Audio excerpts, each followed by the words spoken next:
Host is always Daniel Levy, your guest co-host. Top 15 UFC flyweight Cody Durden. Today we're going to talk about UFC 292, Aljamain Sterling versus Sean O'Malley. And Cody, it's going down this Saturday live at the TD Garden in Boston, Massachusetts. You got Aljamain Sterling attempting to break the record for most title defenses in bantamweight history, taking on Sean O'Malley, who's looking to become an absolute superstar by winning the belt. And Cody, high stakes on the line in the bantamweight division Saturday night. Yeah, I agree. Sean O'Malley's a star. Aljamain's a dominant champion. So I'm looking forward to watching these two scrap and see how it all turns out. 100%. Well, without further ado, let's get right down to business, because in the main event, we got the champ Aljamain Sterling. He's 23-3, taking on Sean O'Malley, who's 16-1.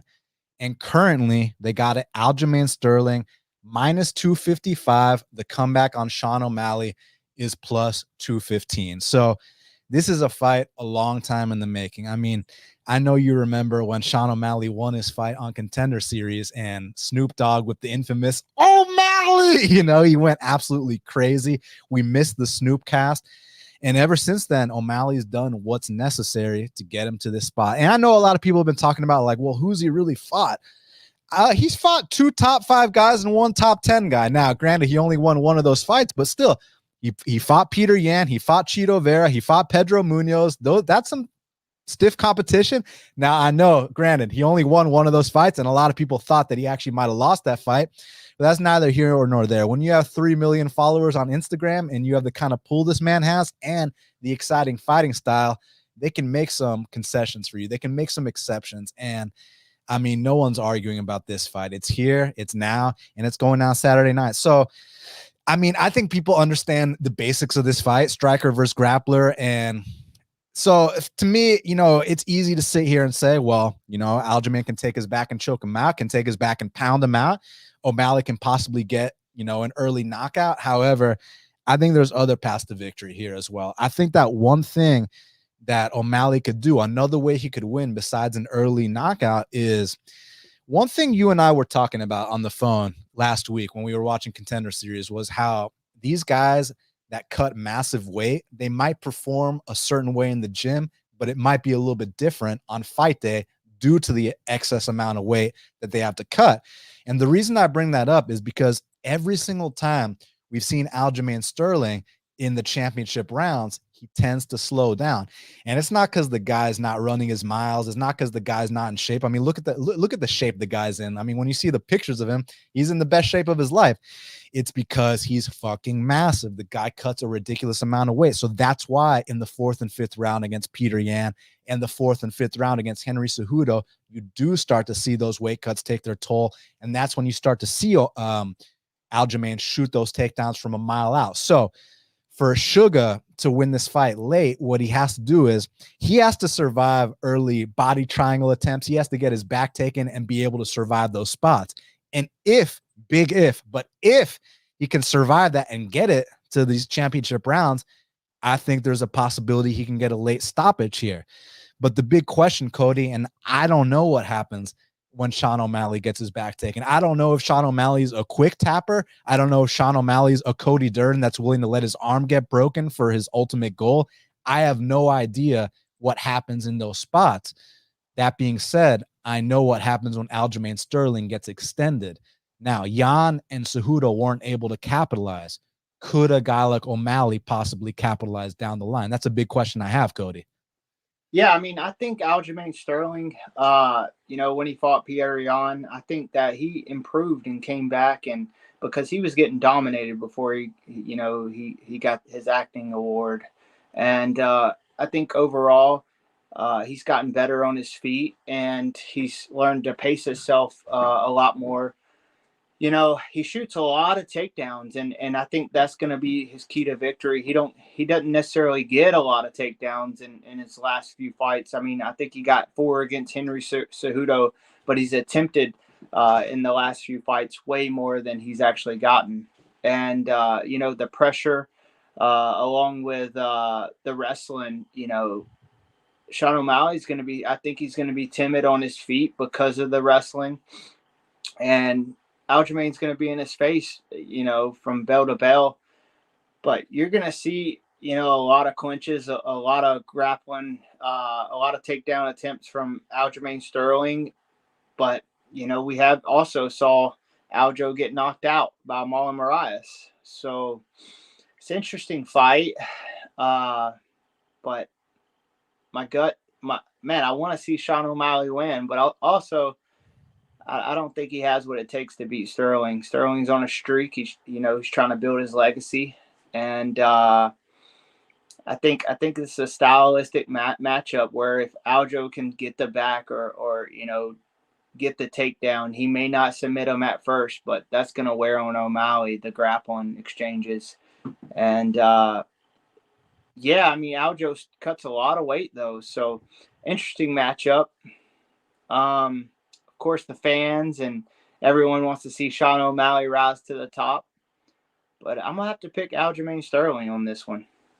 Yeah, no, it's interesting. I mean, on the feet, one thing I like about Sterling's style is even though his striking is not the prettiest, actually it is kind of ugly when you compare it to Sean O'Malley, but the guy will throw with volume. You saw his fight against your teammate Pedro Munhoz, nonstop action, whether it's those front kicks down the middle.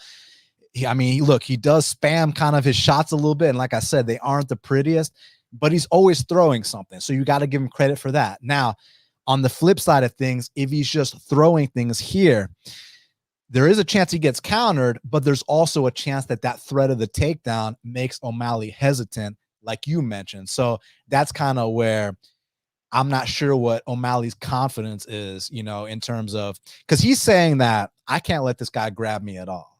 Now that sounds kind of to me like shit. Like if he does get grabbed, which we assume he will, does that just mean that he's just packing it in, that he's ready to go home?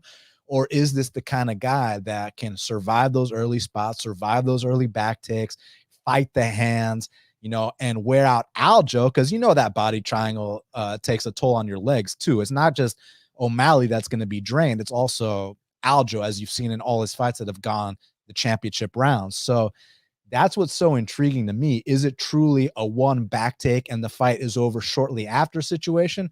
Or is it, listen, O'Malley's taken a full year off and he works with a guy in Tanquinho Mendes, who's one of the best jiu-jitsu guys in the world, a guy who actually fought Aljamain Sterling, dropped Aljamain Sterling in their fight. But man, Aljo is just a completely different athlete to Tanquinho Mendes, and Aljo was able to wear him down, as the fight progressed. But training with a guy like that, it can only elevate your confidence. It's just, I don't know what happens.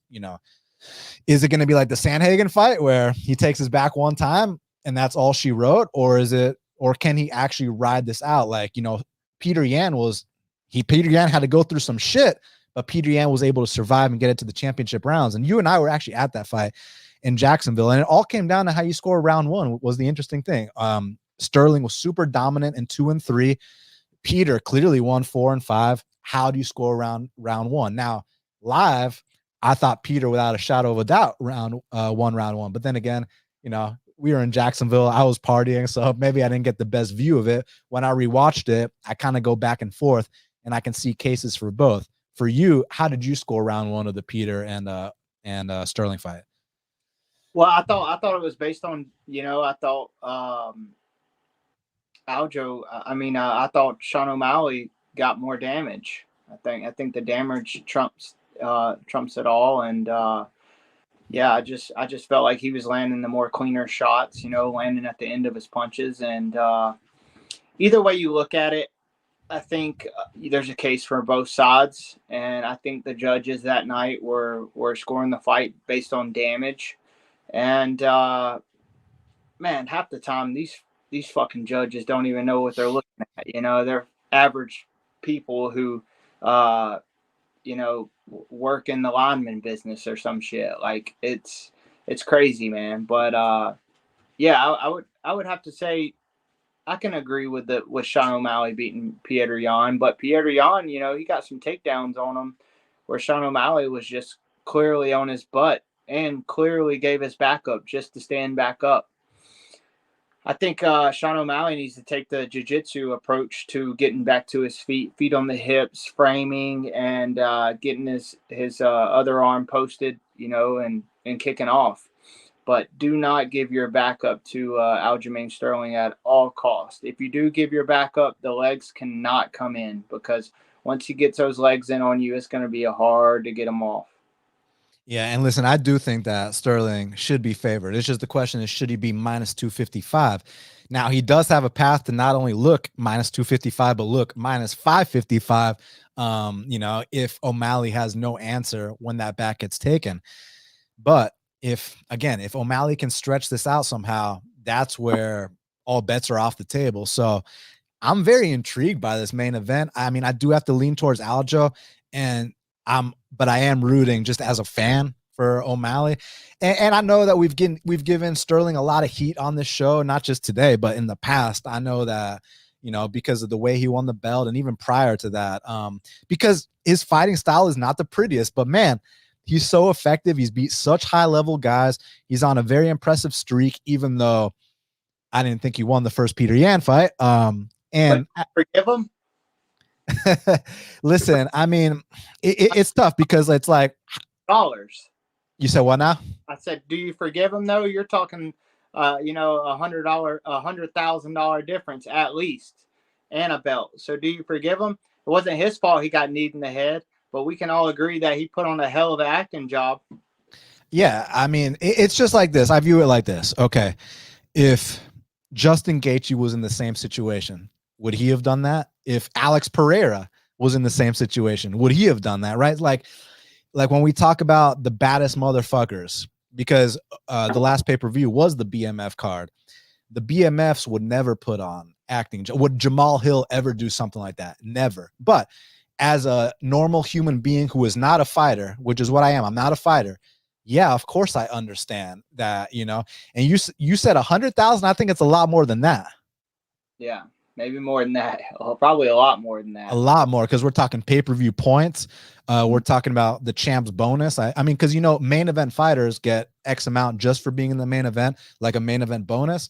When you win the belt, back in the day, word on the street was Lorenzo Fertitta used to come into your hotel room and write you $1 million check. But I don't know what the deal is now. But like, there has to be some kind of champ bonus. So of course that it was a huge swing. He wasn't going to win that fight if he went back in there. So yeah, of course I understand. I think he made it right. When they had the rematch, came back, dominated him. And so, man, I can look past what he did, because he wrote us wrong. Everybody counted him out. He came back, dominated the fight. So, yeah, no hard feelings towards him for that. But at first, I was like, "What the hell?" But I can see both sides. I can see the side where, I got this scar on my head right here. It happened to me, bro. Tennessee, I got the first round. I was down on one knee. The guy had me in a front headlock, and I was clearly on my knees, both hands on the mat. He knees me straight in the face right here. 7 stitches. I still got this ugly scar. And my coaches and everyone was like, stay down. You won the belt. And I jumped up. I said, fuck that. I'm getting that back. And we finished the round out, and I ended up knocking him out in the second round. So until it happens to you, like it's happened to me, it's happened to Aljamain Sterling, you got to weigh what you have to lose and what you have to gain. I put on an acting performance. I'm making hella money. I'm the champ, and the rematch happens. So you got opportunity to, settle the score and make everything right. So I guess it comes down to how you feel at the moment. Hey, one of the fans has a question for you. Dix Insider wants to know, how does Cody feel about the point deduction prop at plus 2,000? O'Malley loves fence grabs. Herzog warned him 4 times in one fight and even pulled his hands off the cage. Ooh, that's a hard one. Depends on, I don't know who the referee is. So, yeah, I think it's a good one. You know, I was watching that too, man. He does a lot of fence grabs, and there's going to be a lot of fence involved, and there's going to be a lot of grappling involved. So I can see that happening. Hey, who needs you in the face illegally, by the way? Dre Miley. Oh shit, Dre Miley. Yeah, I've been Yeah. seeing him on Twitter a lot. And the thing about it is, Nate Diaz, he fought for the BMF title and got, stitches right there. And I saw a picture of his stitches, and they were the cleanest stitches I ever seen. Then I go back and look at my stitches. This is the same night. I said, "Oh my God, I'm gonna have the nastiest scar." I felt like this guy had never gave anyone stitches before. I had my doctor with me. I told him, "Hey, I want you to do my stitches." He said, "Man, Cody, I can't. I'm not licensed in Tennessee. I'm licensed in Georgia." And so the guy wouldn't let him give me stitches. And man, got a nasty scar right there. You see it? Yeah, I see the scar tissue too. Yeah, so I was pretty disappointed. But no one's really cut it open in the UFC, have they yet? Nah, man, you know my plan. Hit, don't get hit, and leave with a pocket full of cash.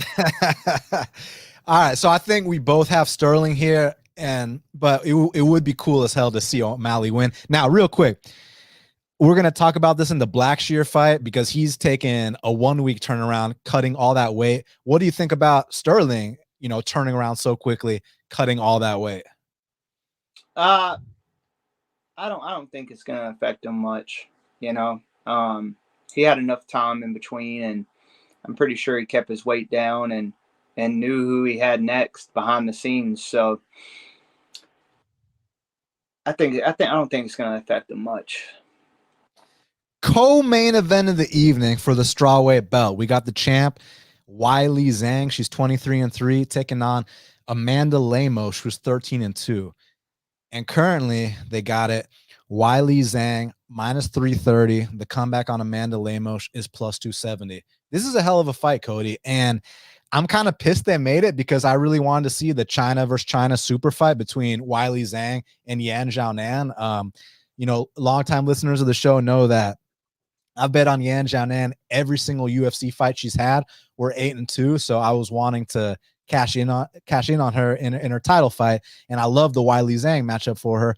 But Amanda Lemos is super dangerous, and back to kind of this like theme that we've been talking about, where these much bigger fighters cutting a lot of weight. Lemos is a former bantamweight, Cody, and now she's fighting at 115. She has to cut a lot of weight, and we have seen in that Angela Hill fight when she gets extended, that same cardio dump happens. And again, it's not that she's not in shape. She has to be in shape to make 115. There's no way in hell she's not running extra miles. It's just those weight cuts are brutal. But man, let me tell you what, in not just the women's divisions, but specifically 115, which is the bottom of the women's divisions in the UFC, this has to be the pound for pound hardest hitter, man. I mean, she's got a bunch of knockdowns. And even that fight against Marina Rodrigues, who's one of the best strikers in the division. Usually when people beat Marina Rodrigues, they have to take her down.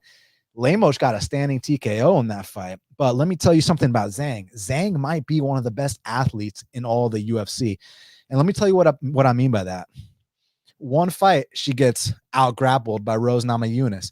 A full year later, she comes back and out-wrestles and submits Carla Esparza. It's like, to make those kind of improvements in a year span, I think that speaks volumes to what kind of athlete she is, what kind of martial artist she is, her discipline, her work ethic.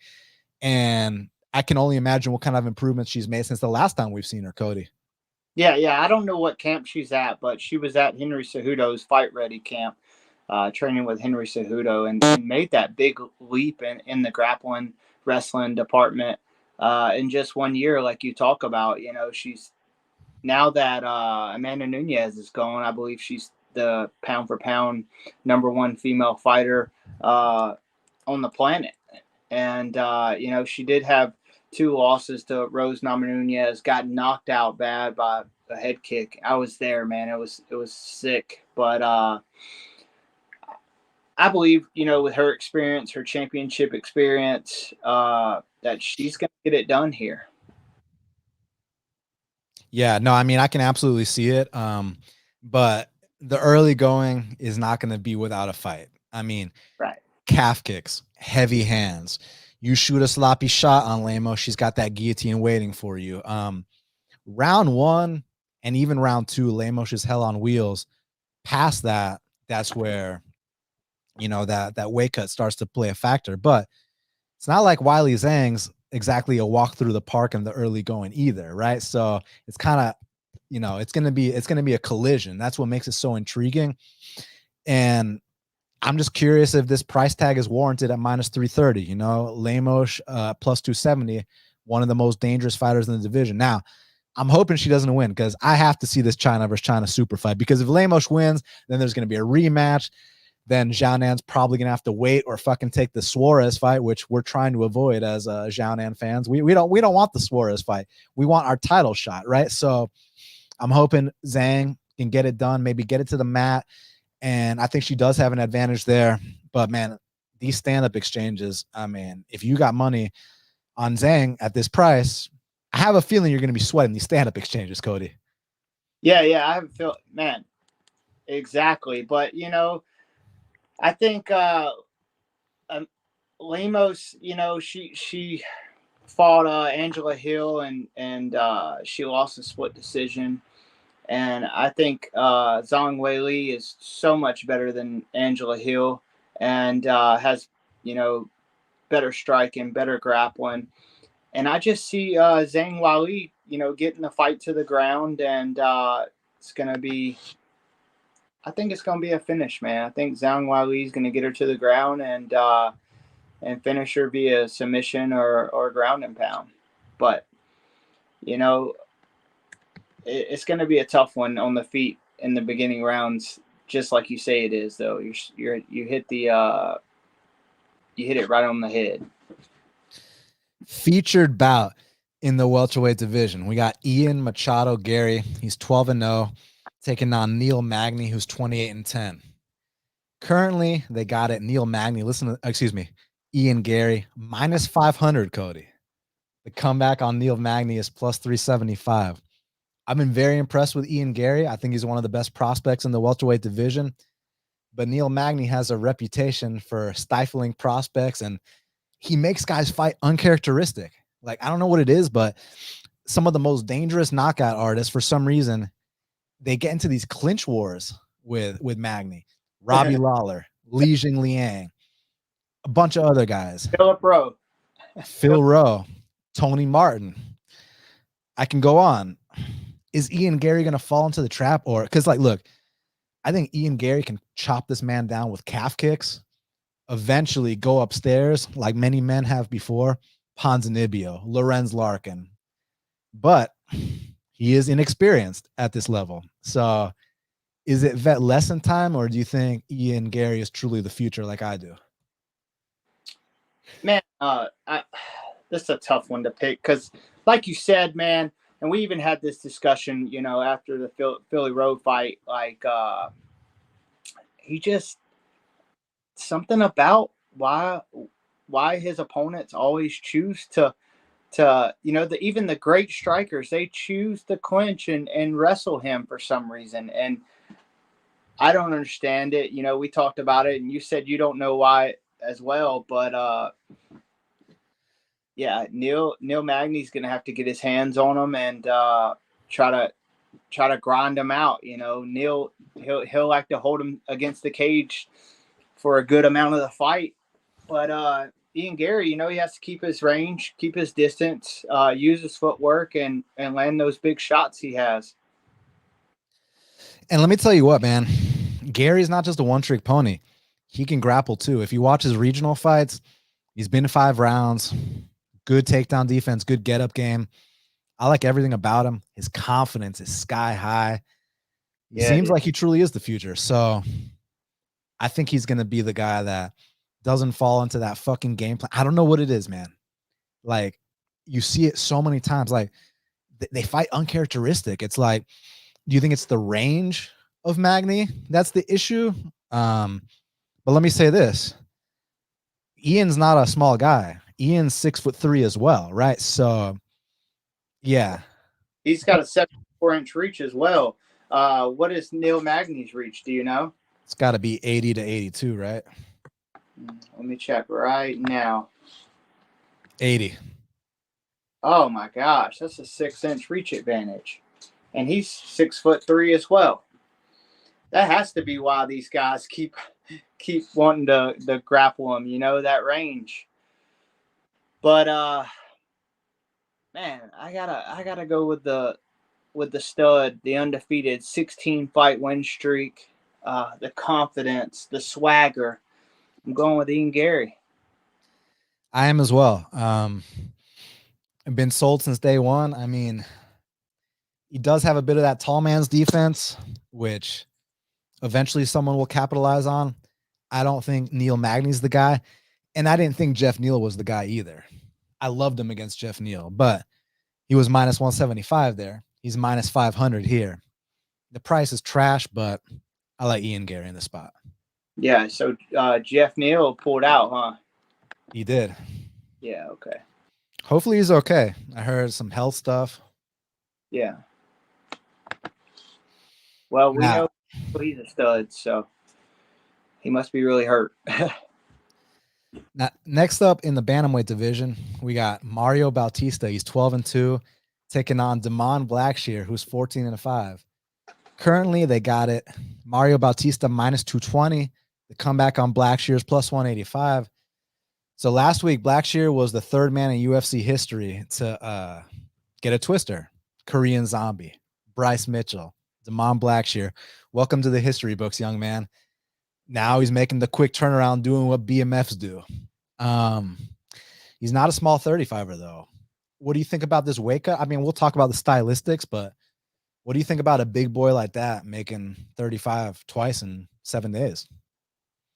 It's got to be hard, because after you weigh in, you want to eat up and put on as much weight as you can. And then Sunday, you're not even thinking about this fight. And when did he accept the fight? Monday. Yeah, so he has, 4 days to make weight, really. And is it a catch weight or is it 35? 35s. Wow. Yeah. So, man, he looks like an absolute monster on the scale. That's his nickname. I was scrolling through Twitter and I passed him and I backed it up. I said, "Oh my gosh, what do I have to do to look like that?" I'm over here built like Ben Askren. I think it's gonna be tough on him, but I don't know him. I don't know his camp. I've barely watched him fight, so I don't know much about this fight. But I know Bautista, he's savage. He brings it. And it's going to be tough for him to get two wins in a row, back-to-back within 7 days. Yeah. Listen, Blackshear, hell of an athlete, but I feel like when we talk about, these guys being great athletes, they might view it as disrespect, like we're disrespect or, ignoring their technique or hard work, which I am not doing at all. I mean, the guy to hit a twister in the UFC and some of the other stuff he's done, the last fight against Luan Lacerda was nasty. Even the fight prior to that against Meerschaert. Did you see that fight, bro? I was blown away by Meerschaert, man.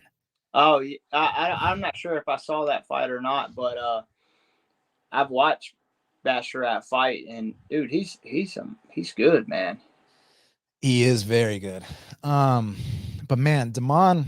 But let's talk about who Damon just fought though. Fought Jose Johnson. The guy can't grapple to save his life. That's why he got twisted. I've had my eye on Jose Johnson for forever because I've seen him fight on the regional and I've seen him fight. I thought he was a potential matchup for me. He's 15-8. He's not on the upper echelon of the UFC, and that's why he got twisted. And if you look, he had a good win on the Contender Series, beat a guy, and Jack Cartwright. But man, I wasn't impressed with him. But let's not take anything away from Damon Blackshear. But I can almost guarantee you that he's not going to get a twister this fight. I think that Bautista has faster hands, heavier hands, pushes a faster pace. But this is a letdown spot. Like, he was getting ready for Cody No Love, and I thought he was gonna run through him. Same. I thought it was easy money. But listen, this is not just a step up for Blackshear. This is a step up for Bautista because, let's be honest, he's been fighting soft competition.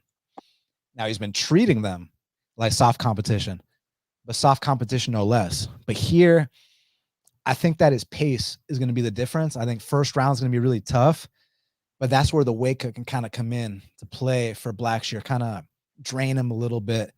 Bautista doesn't slow down. I do think Blackshear's volume has gotten better. But one of the reasons he doesn't have as many one-punch knockouts is because he stands straight up, right? He doesn't have that bend in his knees. His volume has gotten a lot better. And man, he's very funky with his entries to his takedowns. And on the mat, as you saw, not just in the Johnson fight, but even the Basharat fight, he tried to get the twister in the Basharat fight too. He had a nasty triangle in the Basharat fight. He's taken down all his UFC opponents. I can see him taking down Bautista. I mean, and Guido Canetti took down Bautista. A couple guys have taken him down, right? Trevin Jones knocked him out. So last time I had to lay a price like this on Bautista, actually, that's not true. Last time I laid a price on this on Bautista, we cashed easily against Benito Lopez. The time prior, I had to lay a price like that on Bautista.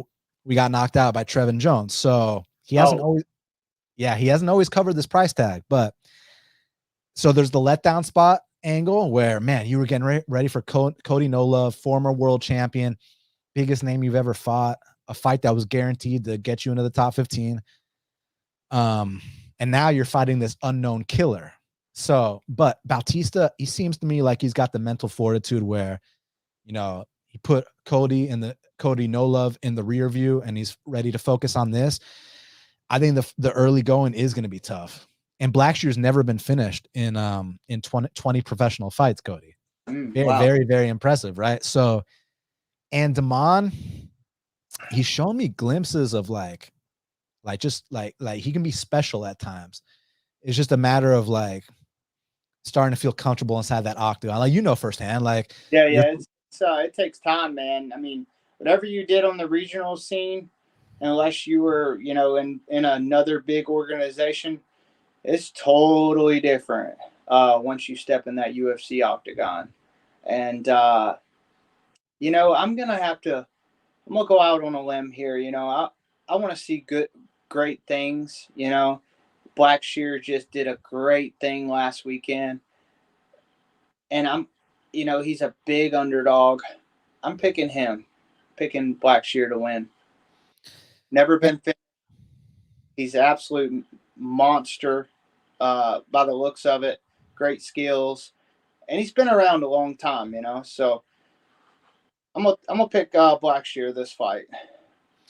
And I respect it. And back to the weight cut talk, because, okay, let's say, for example, when you fought JP Buys, you ran through him in the first round quicker than anyone else has, by the way. And let's say they called you on Monday and said, hey, can you turn around, make 25s again on Friday, fight someone else on Saturday? You're not built like Damon Blackshear, but that would still be a fucking process and a half, right? Yeah, it would. It wouldn't be good, you know. I see exactly what you're saying. It's just a hard pick, you know. But I like the plus money here, and I'm staying with Blackshear. You know, we'll see. Yeah. I'll bet you 10 push-ups. No, I'm not trying to talk you off it. I'm just more trying to hear from your perspective, because I'm not the fighter here, right? You are. You know what it means to, you know, fight at this level, but more importantly than that, to cut this kind of weight, because 25s where you're at and 35s where he's at, as grown-ass men, that's like the brink of our body fat, man, to make that kind of weight. So I'm just curious, pick a side. What kind of toll would it have on you? Like, we're not talking about after the Hadley fight where you actually had to go through some shit. We're talking about after the JP Buys fight where you just ran through a guy real quick. Yeah. I mean, it would suck. Sucks so bad, dude. Weight cuttings, man, for me is hard, you know. A lot of people didn't know it was hard, but there was a reason why I stepped on the scale at 10:20 and not 9 a.m., you know. Uh, I still think, you know, like either way you look at it, the guy took the fight. You know, he must be money hungry or he's real confident after that win. So and also he's 5'10", man. That's a big, and by the looks of him, he's 5'10", 72-inch reach. That's a big bantamweight. You know, that's like Sean O'Malley. He's at least 155. You know, 150 on fight night, 153 on fight night. But you know, Monday he was every bit of 155. So that's 20 pounds. I see him having to cut in 4 days. But how old is he? He's 29 years old, man. He's in his prime. So I believe, you know, he's going to handle it if he makes weight and get the job done. Where does he train out of? North Carolina. So he used to train at Jackson Wink, but he left them. He's in Florida now. He's got his own people. And look what he's done since then. 2 brutal finishes back to back. So seems like he's with the right people. And more importantly than that, like you were talking about, he's feeling more comfortable inside there. You know, he's got his feet wet a little bit. Starting to feel like this is his home. So I respect the hell out of him. And I do think it's a dog or pass situation. I'm just going to slightly lean towards Bautista. I love Bautista's body work. I love his aggression. I love his pace. On the mat, he's no fucking slouch either. Neither guy's a slouch anywhere in this fight. But I just think the pace of Bautista is going to kind of pull him away in the second and third rounds and kind of get him this decision. But it is dog or pass, and you cannot sleep on Blackshear because like when this guy really finally puts it together, sky's the limit, man. You know what I'm saying? But Bautista, a guy that's paid his dues, a guy that he deserves a top 15 opportunity, and he's been growing too. So I just love everything about this fight. I'm gonna go Bautista. You're gonna go Blackshear, and we're betting 10 push-ups on it. Let's bet 35 push-ups because it's in the bantamweight division. Well, let's just do squats. Okay, yeah, that's true. You did get armbarred recently and not tapped. So Let's do squats. okay, 35 squats. 35 air handshake. Awesome. And next up, also in the bantamweight division, we got Marlon Chito Vera. He's 22-8, taking on Pedro Munhoz, who's 20-7. Currently, they got it. Marlon Vera minus 185. The comeback on Pedro Munhoz is plus 160. So I think you have the best insight on this fight. Pedro Munhoz is your training partner. So you know, I assume you know what his guillotine feels like, what his calf kicks feel like. And the reason I bring those 2 specifics up is because as a fan, that's 2 of his biggest weapons I've seen inside the octagon. Plus, he's got very heavy hands. From what you've told me, he seems like a very competitive guy. What can you tell the fans about your experience training with Pedro, and how do you feel about this matchup? Oh man, you know I'm rolling with Pedro Munhoz. I think we've saw Marlon Vera. I think he's taking a step back. You know, he was on the rise up, but he's had a few losses. But Pedro's highly competitive. He's been training very hard. Every day he's there.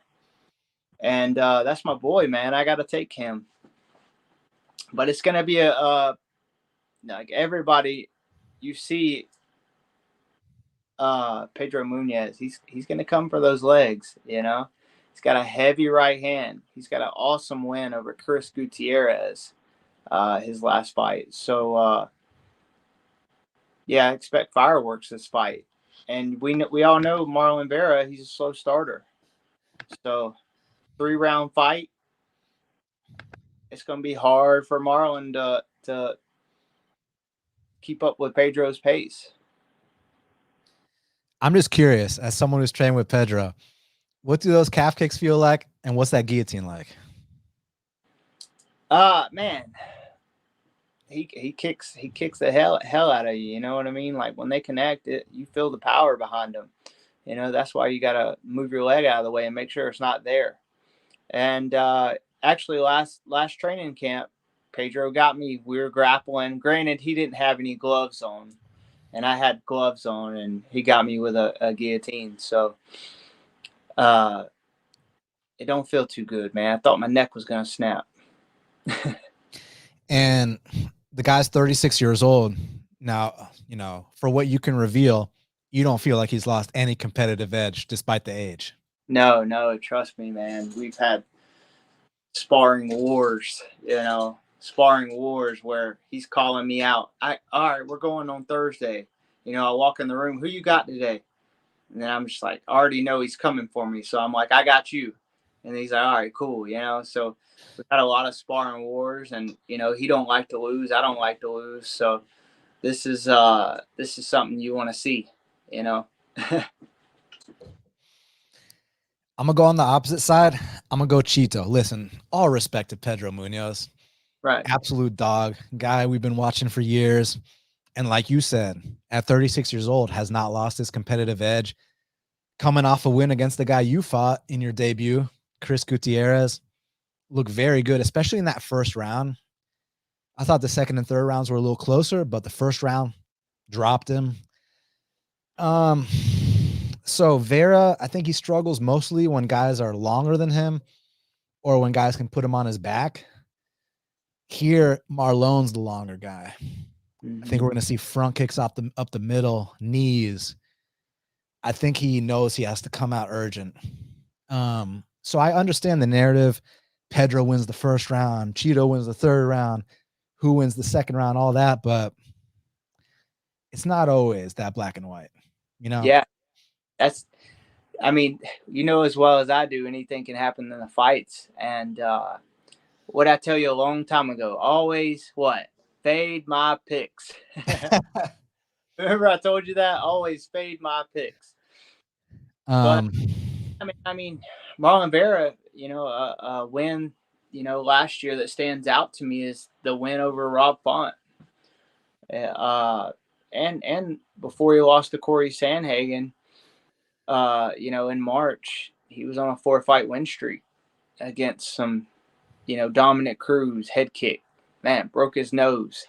That was amazing. But I see this fight playing out on the feet, and I see a Pedro Munhoz with a lot of kicks, and he's gonna find that big right hand, and just outworks Marlon Vera. Neither guy been finished. Neither guy been dropped. Amazing, but remember when BJ Penn, the famous saying was, "Never been knocked down, never been knocked out," until he got knocked down and knocked out, right? So, at what point does the chin of one of these two ultra durable legends go? Especially, you said what now? It's gonna happen to everybody. Especially when they're up against each other and they're both such potent finishers. So while I understand the narratives of this probably going to go 3 rounds, and I can see it, I just would not be surprised if either guy was the first to finish the other. Because at some point, yes, neither guy's been finished, but both guys have been dropped. I mean, not dropped, rocked multiple times. Excuse me. Both guys don't exactly have the best head strike defense in the world. Now, they got some of the best chins in the world, some of the best hearts and balls in the world, but they're hittable as hell. That's what makes it so intriguing. I thought Vera got badly exposed his last fight, but I also think Sandhagen's on a title trajectory right now. Right. How much did that fight take away from his confidence? But at the same time, he seems to me like a very resilient dude. We've seen many times when Vera, he's taken plenty of setbacks. He's got 8 losses on his record. He always seems to bounce back. So even though he did get exposed and maybe he's not going to be that title contender I once thought he was, but I still am not, I'm still not off the Chito train. I thought that, it just seemed that Sandhagen was a terrible matchup. And let me tell you this, man. Can you believe that fight was a split decision? Oh my God. That dude, that man, that makes me lose interest in the sport, really, man. I mean, that just sucks because that was a clear win for Corey Sandhagen, you know? And I think didn't one judge have it like 49-46 and then the other ones were like 48-47, 48-47 or something like that? Didn't Yeah. one judge had it just they were all over the place, you know? And I mean, not lose interest in the sport, but I mean that's just mind blowing to me. I don't understand. Like, did that judge have money on Marlon Vera? You know, it's just like you never know what happens behind the scenes, and because you can clear as day see who won that fight. Man, we're opening up a can of worms because, like, I don't know if you know about some of the shit that went down with me in the NFC, but you know how, like, a lot of the refs, Nate Man, judges, they don't take any accountability or responsibility for any bad calls. If you question them, you're the bad guy, right? So it's one of those things where, like, you can't question them. They take no accountability for anything. And even last week with the Hakeem Dawodu fight, did you see that fight? I don't think I did. The Cub Swanson fight? Oh no, remember my ESPN stopped working and I couldn't watch any of it. Oh man. So listen, people that have been following me for a long time, because I know someone's gonna be like, oh, you had a bet on Hakeem, so you're biased. Guys, y'all that have been following me for a long time know damn well that, like, I am not one to cry robbery, and I'll even tweet out in the middle of fights I bet on that my guy lost because I can see the way it's going. Like, yeah. I'll tweet out 2 minutes into a fight, okay, X amount of units on this guy, I already know I lost. Like, I'm never one to cry robbery ever. Like, I always take my wins like a man, and that fight, man, like, was it close? Yes, but a fight can be close but be clear. That's the thing, that's the distinction people don't understand. Like, people are like, why are you complaining? Like, it was a close fight. Yes, it was close, but it was clear. So it's one of those things where the state of judging is so bad. Like, how can you justify giving Chito Vera? I had a bet on Chito Vera in the Sandhagen fight. It was like plus 160. Now, long term, if you tell me I got plus 160 odds on a split decision, then I feel like, hey, win or lose, I made the right bet. But I'm not going to look any of you in the eye with a straight face and tell you that that was a split decision. I scored at 50-45, Corey Sandhagen. I didn't even think that Chito won the third round, which is the round people say he won. I didn't think he won a single round in that fight. Yeah. So exactly. It's disgusting. But back to this. I just think that one thing about Pedro, you know, fantastic last fight he had against Gutierrez, but I do kind of think that maybe not in the gym, because, you know, you're the guy that's in there with him every day. But I do feel like these last few fights, minus the Gutierrez fight and even the Gutierrez fight, like, first round, Munhoz did his thing. But in the first round, even against Dominic Cruz, Pedro did his thing, dropped Dominic Cruz there too. I do feel like he starts to slow down as fights progress these days. Even the O'Malley fight, 2 of the 3 judges gave Pedro that first round. Now, granted, he landed, I believe, 0 head strikes. It was all leg kicks, which smart. You know, why try to headhunt against the guy that's got that kind of range, that kind of reach on you? Chop his calves down. You've seen that O'Malley has had problems with the legs, not just in the Vera fight, in the Sukumtut fight back in the day, right? So smart by Munhoz, but I felt like that fight was starting to shift towards O'Malley's direction in the second round. So basically, I think that, is Vera going to take the first round off like he always does to kind of make his reads and see his openings? Possibly. But I think round 2, Vera starts to take over. Round 3, I think he clearly wins. So I think it's either decision or one of these guys is going to be the first to finish the other. You can only absorb those amount of significant strikes, and I'm talking about both guys, for so long before your chins finally give out. And these are killer be killed type guys. That's why we respect them so much. That's why you'll never hear me say a bad word about a guy like Pedro Munhoz or Marlon Vera. And, you know, I say that, like, I respect anybody that steps in there, even whether it's the worst fighter or the best fighter. Anyone that steps in there has my respect. It's just like when we criticize them as fans, we criticize them, you know, in relation to other UFC fighters. Like, would another UFC fighter have reacted this way or whatnot? Like when we were talking about the Aljo, you know, how we reacted to the illegal knee. Yeah, like we know a lot of money on the line, and we also know it's not his fault. He got kneed, and we also know he's probably rocked as hell.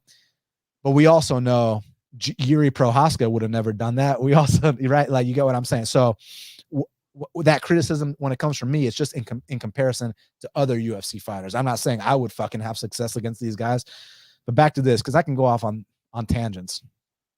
I think Vera is going to have a. Were you about to say something? That's pretty much what you did. You went on a tangent. Yeah, no, for sure, and I can keep going. But yeah, I think Vera is going to kind of push the pace second and third rounds and get this decision. But let's see if one of these guys is the first to finish the other. I'm intrigued by those possibilities. Now, featured prelim in the middleweight division, we got the legend, Chris Weidman. He's 15-6. The man to dethrone the great Anderson Silva, Chris Weidman, taking on Brad Tavares, who's 19-8. Currently, they got it. Brad Tavares minus 265. The comeback on Chris Weidman is plus 225. So let me ask you something, a little bit of trivia for you. Who's been in the UFC longer, Chris Weidman or Brad Tavares? Well, when you say it like that, probably Brad Tavares. Correct. Tavares' debut 2010, Weidman's debut 2011. Man, that's awesome, dude. I wish I could hang around that long. Keep doing what you're doing, and you never know. Yeah. Man, I'm gonna go ahead and tell you who I got. I'm gonna have to go with 1 second.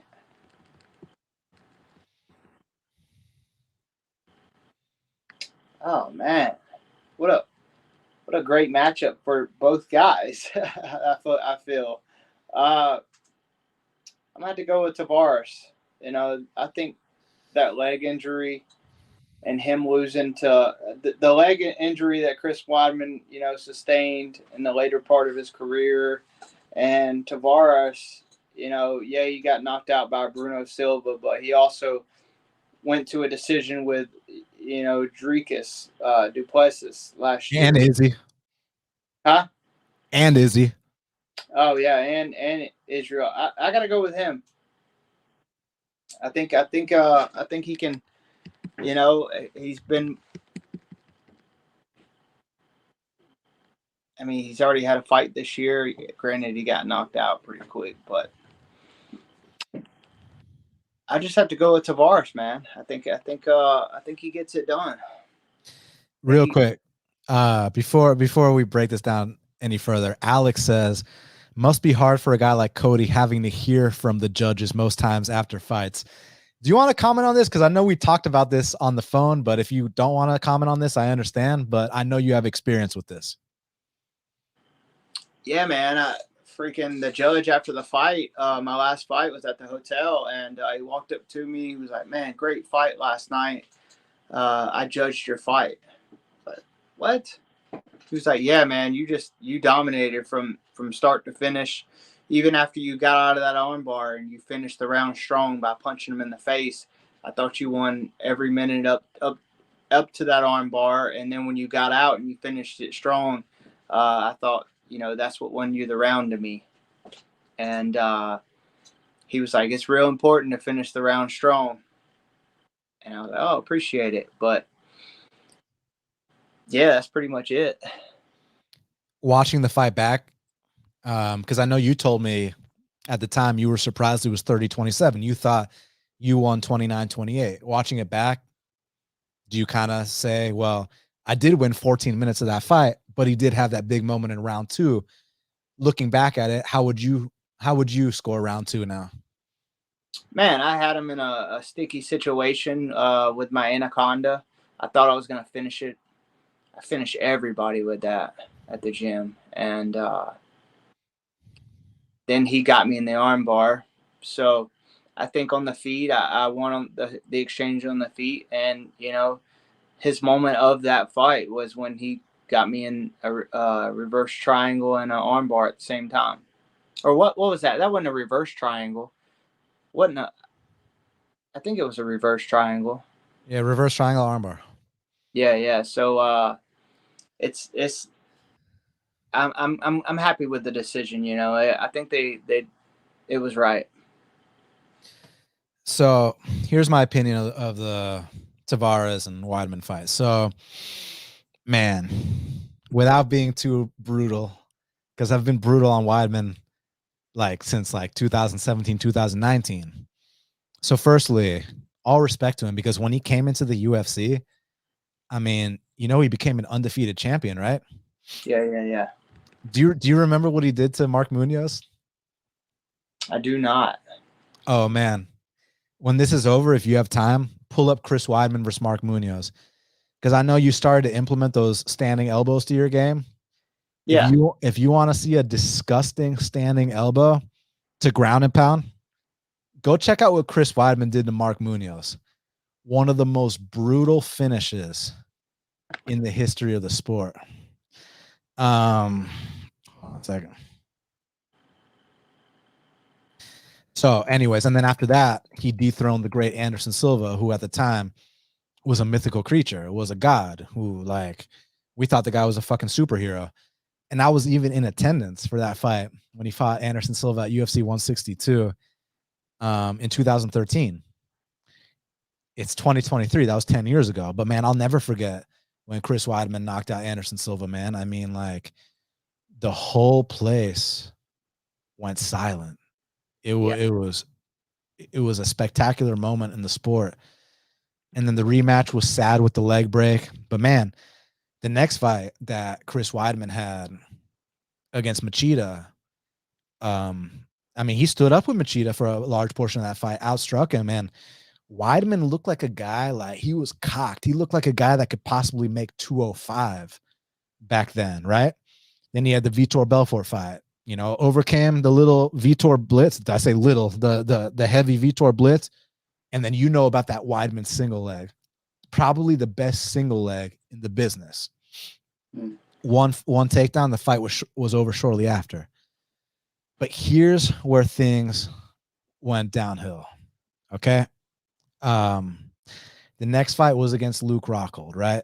And obviously we know that he took, you know, he threw that unnecessary spinning kick, got taken down, ate a ridiculous amount of ground and pound from the full mount in round 3. And Herb lets him carry on to round 4, gets taken down again, and just eats way too much damage, was never the same. But let me say something. That Rockhold fight was the first fight under USADA testing that Weidman had. Now, I'm not one to make accusations, and I don't know for a fact about anything, but this is what I do know for a fact. Pull up the fight against Machida, look at Weidman's physique in that fight, pull up the fight against Rockhold and subsequent fights, and look at his physique in that fight. Weidman shrunk significantly once USADA came into play. Oh, wow.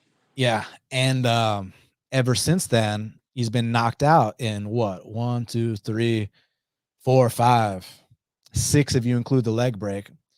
6 of his last 8 fights. And he's been dropped in 7 of his last 8 fights. So Weidman was never the same again.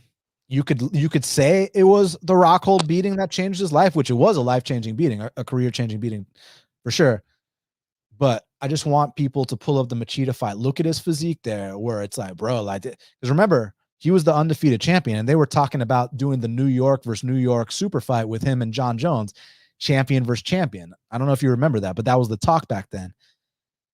He looked like he shrunk badly once the USADA testing started coming in. And then his cardio just went out the window after round 1, every single fight. His chin massively declined as well. So, can you hear me? Yeah, I can hear you. I just can't see you right now. But you're still there, right? Well, I guess he's about to come back in. But anyways, so you guys get the point I'm making here. That Weidman was never the same again once USADA came in. And I'm not making accusations because I don't know for a fact. All I know is that it looked like he shrunk big time once the testing started coming in. There you are. My bad. I don't know what happened. Oh, you're all good.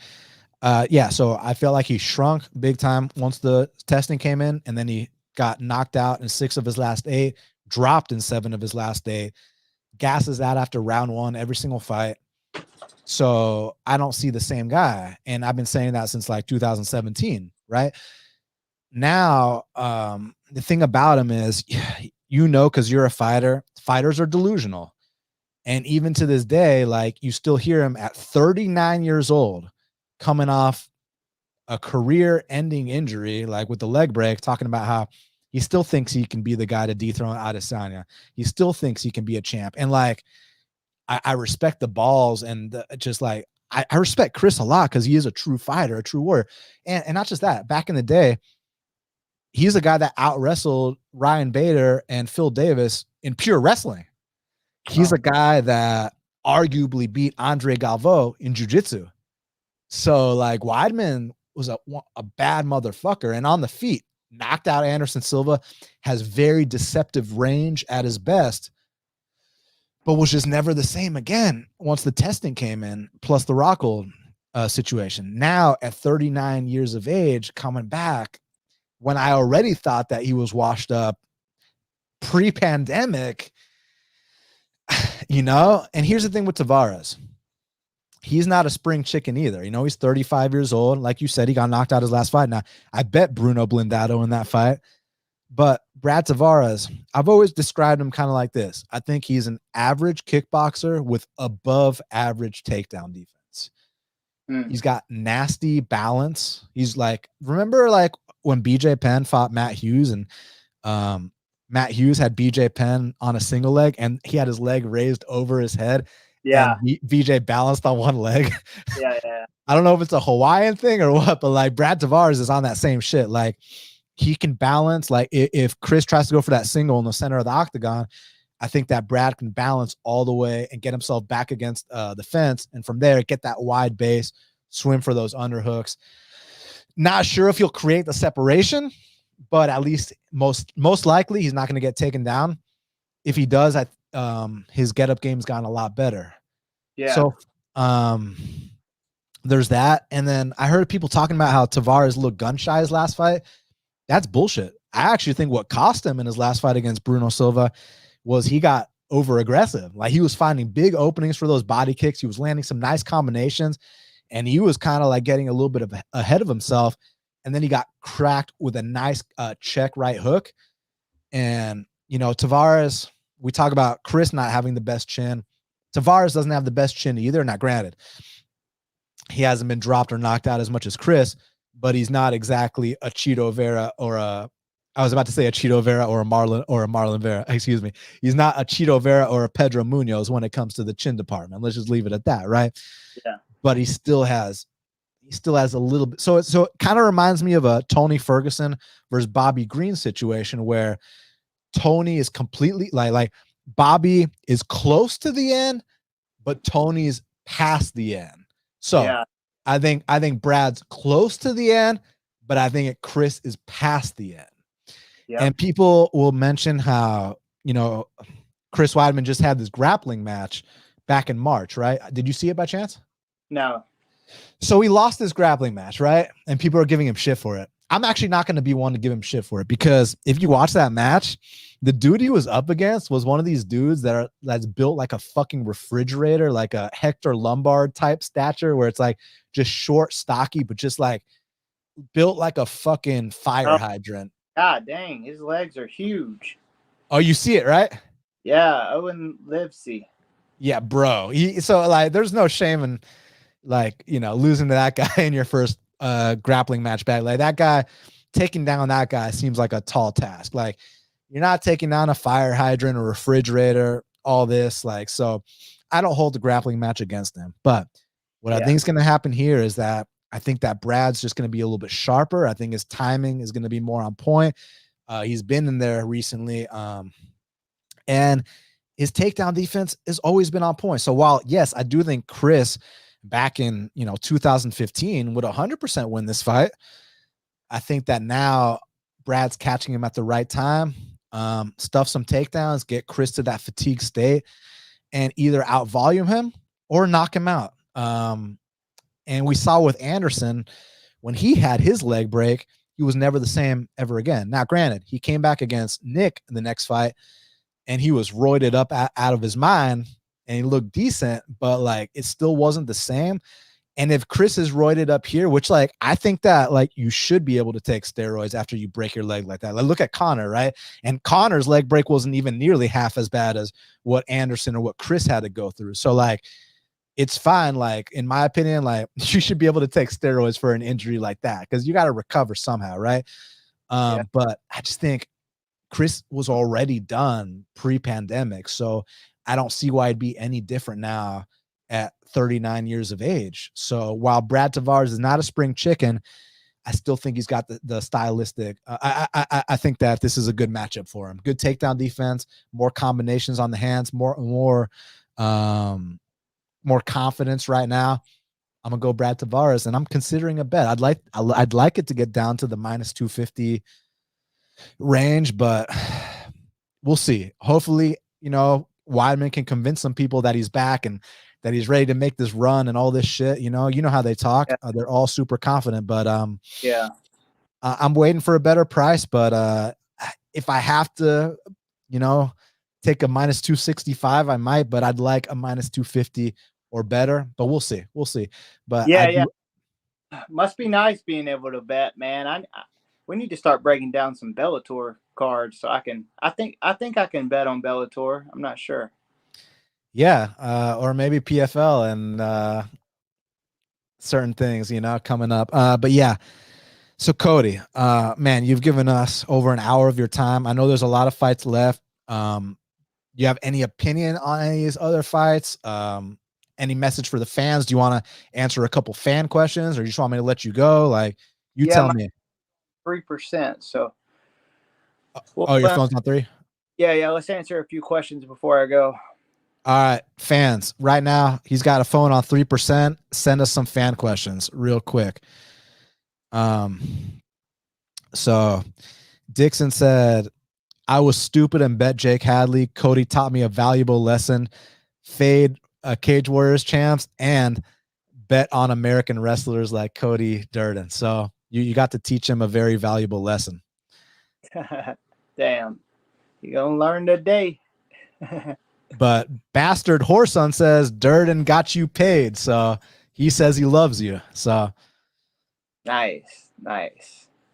Let's see what else we got.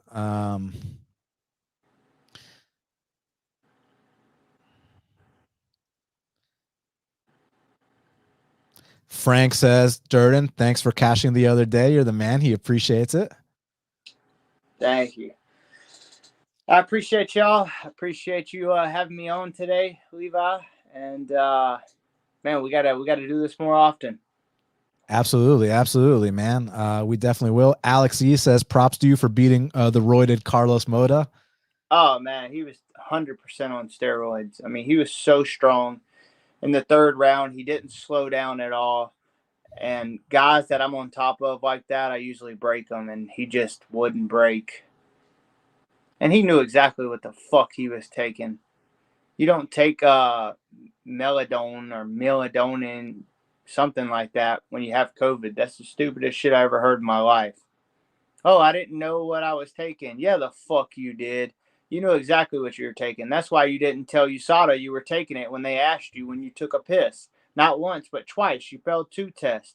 You dirty little hamster. Rain Man said, Cody, get rid of the mustache and let's embrace the Cody Durdanov like a Russian. You don't like my mustache? Well, with your style, you have the record for second most takedowns in flyweight history. It's kind of a Russian trait. Oh, so you said what? In one fight? Yeah, against Charles Johnson. Yeah, that's right. I wonder how I stack up to the rest of the division overall, though. No, Mokaev has number 1. He hit 12 takedowns on Charles Johnson. You hit 11. So you're number 2 all time on takedowns landed in flyweight. Oh wow. Well, what about like overall in the flyweight division, like per fights? I wonder how I stack up there. Are you talking about body of work, like all your fights combined? Yeah. How I stack up to the rest of the flyweight division combined. Combined? Okay, that's a good question. We'll definitely have to look into that. All right, let me see if there's any last ones before. Oh, and real quick, some people were getting mad that you gave Jake Hadley the suck it. Can you please say why you did that? Because there's a specific reason why you did that. Well, if you go back to like Birmingham episode 6, he had his fight cameras on him during his fight camp, and they were doing episodes and stuff on YouTube. And they were like, "So how do you feel about the matchup with Durden? Your opponent pulled out." And then like 6-7 days before our fight, he was talking about, "Oh, Cody, he looks to suck dick. He's a cocksucker. All he's gonna do is try to hold me and try to suck my dick." Yeah. And it just rubbed me the wrong way. I'm a family man. I have a wife. I have kids, and for him to say that, my coach had it on video, and while I was cutting weight, just it kept replaying, and so I had to hit him with that Triple H with the double birds. Karma's a bitch. It is, man. It is. If you talk like that, you better be ready for the repercussions if it don't go your way. Sean said, Cody, what's it like training with Kyoji at ATT? He's one of the best. He's one of the best. So it's awesome. I've learned so much from that guy. I learned so much from Pantoja, Adriano Moraes. My main training partner down there is Danny Sabatello. So, people wonder about my takedown defense. I didn't have a fucking clue Jake Hadley was going to shoot, but he didn't even come close. That's because I'm defending takedowns from Danny Sabatello every practice. Andrew said, how the fuck did you get out that armbar? I don't know. There was a part of me that wanted to tap, but I just made that commitment. If you tell yourself you're going to do something and you truly stand by it, good things will happen. And that's what I did. I told myself I wasn't going to tap no matter what. And sometimes that don't play out, but for this time it played out.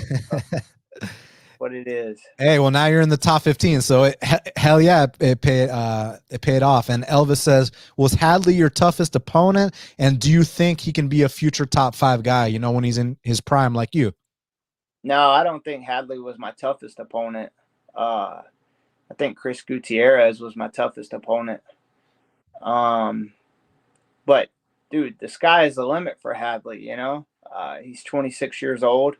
Motherfucker can grapple like no other, just jiu-jitsu, and he's got good takedowns, but I'm just good at defending takedowns. But he's overall better than a lot of people would assume. I think that his grappling and his takedowns are better than his striking, believe it or not. Pepe said we need that Mokaev rematch, but aren't you and Mokaev boys now? Yeah, I mean, we all have different paths, he beat me fair and square, just move on from that. I've moved on from it. And, yeah, I mean, we talk, but, if we had to fight for the title one day, title contender spot, whatever, I'll fight anybody. He also said, and this is for the hardcore fans, Cody, it's crazy Cody ran through the LFA champ John Sweeney how he did in the NFC, baby. Yeah, I know. It's turned out to be a pretty good win. I just called him the other day to get his social security number so I can put him on my taxes. Ricky said, any upcoming fighters that we should look out for that you train with? Oh man, there's so many. There's so many that I don't even know their names because they're from a different country. Amateur. Shamel, Bimmy, all them. Oh yeah. Bimmy, I train with Bimmy every day, man. He's really looking good. Strong. I'm teaching him everything I know, and his humility, his humbleness allows him to grow. And man, he's becoming tougher and tougher to handle. Yes, sir. Yes, Jamal, sir. Jamal Finley, man, the sky's. I know he just lost, but another young up and comer, hasn't even hit his prime yet, and he's working hard every day. I expect big things out of him. Awesome, man. Well, I bet your phone's One at. Go ahead. more, one I more bet. question. Okay. All right. One last question. I bet your phone's on 1%. So we truly do appreciate. Hey. Yeah. I'm just gonna let you go now. I really hope that your doctor clears you, and we'll see what happens with that, man. Because we know that that was a serious fucking armbar, man. But I know that if it's up to you, you're gonna fucking be there. But sometimes matters are beyond our own hands. So we'll have to see what your doctor says. But I know it's up to Cody Durden that you will show up. So let's just see what your doctor says. And we're keeping our fingers crossed that you make a speedy recovery and you get back in there ASAP. Thank you, man. I appreciate it. Absolutely, brother. And what was that? Let's do it again soon. All right. We absolutely will. And hey, come to my gym again soon. Let's train. I want to grapple with you. Yeah, man. As soon as I heal up and get clear, bro, we're good. We'll do it. And send me that picture of Weidman before and post USADA. All right. I want to see what you're talking about. Just go on Fight Pass, pull up the Machida fight, and then pull up the post USADA fights. All right. Sounds good, bro. See ya. See you, buddy. Bye. Yes, sir. Yes, sir. That's my dog, Cody Durden. Hey, sorry if we missed some of y'all's questions. His phone was on 3%, so did the absolute best. Did the absolute best we could. Dixon said, "I want to grapple with you, famous last words." Listen, man. I mean, what's the worst that can happen? He taps me out and dominates me. I mean, I get tapped out and dominated every fucking day by black belts. Is not a big deal. Like, I just want the experience, like, because Cody's a brown belt, I'm a purple belt, so he's already better than me in that aspect. He's a state champion wrestler, I'm not a wrestler, so he's already better than me in that aspect. He's a fucking top 15 ranked UFC fighter, I'm not a fighter, so he's already, so I just want to feel what that's like. And we actually have trained together back in the day, but it was actually stand up, and this was a few years back. But I think I was like a fucking white belt back then. So yeah, I'd just be curious to to grapple with him, just for the experience, man. BJJ is a very humbling sport. Like, it's the kind of sport where like you might tap out a black belt one day, and then your very next round might be this unknown D1 wrestler, but he's a white belt, so you see him as a white belt, and then he fucking puts it on you. So it's just, yeah, you just consistently have to humble yourself, and I want that experience, and plus he's my friend, so it'd be fun, it would be fun. That's all it is. So anyways, before I talk about the next few fights, firstly, thank you guys so much for being here and taking the time to just share this experience with us. And do me a huge favor and smash that like button, hit the subscribe button if you're not subscribed, leave me a comment when this is over, and if you feel so inclined, please share as well. But yeah, all right, well, let's move on to Rain Man is funny with that comment. Hey, but Cody's a student of the game, man. He watches a lot of fights, so you never know. But anyways, next up in the middleweight division, we got Gregory Robocop Rodrigues. He's 13-5, taking on Denis Tiuliulin, who's 11-7. Hey, Pepe, are you still in here? Because if you are, maybe you want to break down the rest of these fights for me, or with me, excuse me. Here's the link. Posted it in the chat. If you're still watching, hop on here with me and let's break down the rest of these fights together. So next up in the middleweight division, we got Gregory Robocop. He's 13-5, taking on Denis Tiuliulin, who's 11-7. And currently they got it Gregory Rodrigues minus 360. The comeback on Denis Tiuliulin is plus 285. So interesting matchup because Robocop, I think one of the things that he's been criticized for is that despite being such a credentialed jiu-jitsu athlete, that he doesn't go for takedowns as much as you'd like him to. Now, part of that is kind of overblown because when you really look at the numbers, I mean, he did land a takedown against Chidi Njokwani. He did land 2 takedowns against Armin Petrosian. He did land 2 takedowns against Jung Young Park, 3 takedowns against Dushko Todorovic. So I think that might be kind of overblown that he doesn't necessarily go for takedowns, and it might only take 1 takedown in the spot. But I think what's more important to bring up is that, listen, he loves to bang, and as fans, we love to see it. And this guy does have very, very heavy hands. He's got that one hitter quitter, nasty left hook, nasty right hand. Let me message Pepe on Twitter just to see if he left after Cody left.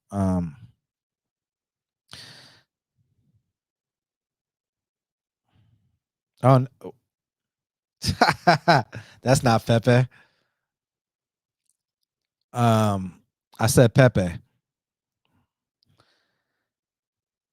All right. So the thing about Robocop is that he likes the bang, and for better or for worse, right? Like, he absolutely has that one hitter quitter. You've seen it so many times, and you saw what's up, buddy?